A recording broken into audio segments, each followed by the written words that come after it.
নমস্কার বন্ধুরা, Bengali blogger নুপুরের চ্যানেলে আপনাদের সবাইকে স্বাগত। কালকে শুনলাম হাতির বার্থডে, মানে কালকে রাত্রে যখন হাতি লাইভ করছে তো শুনলাম বার্থডে। আজকে হাতির বার্থডে বলে কথা, আপনাদের সাথে রেসিপি শেয়ার করব না এ কখনো হতে পারে?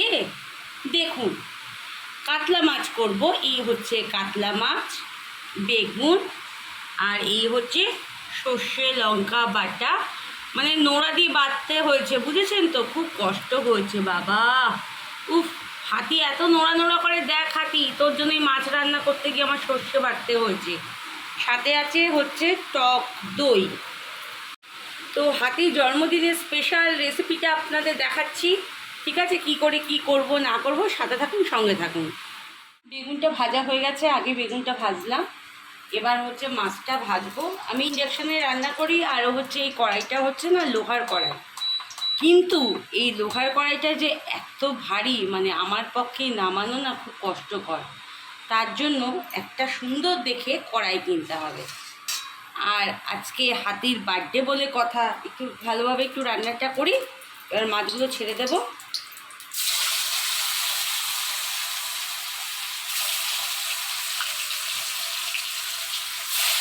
মাছ ভাজা কমপ্লিট, এবার মাছটা রান্না করা হবে স্পেশাল হাতির জন্য। এই দেব হচ্ছে কালো জিরে, দিয়ে দিলাম। এবার দিয়ে দেবো হচ্ছে সর্ষে, টক দই, লঙ্কা, হলুদ।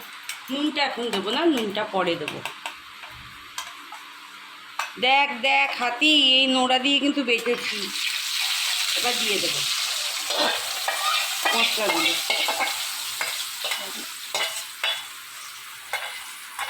এটা হচ্ছে আম গাছ। চলে আয় হাতি, আম খাবি? নাই, আম হয় নাই রে হাতি। এবার মশলাটাকে কষতে দেবো, কষা হোক, তারপর ফুল লুকটা দেখাচ্ছি।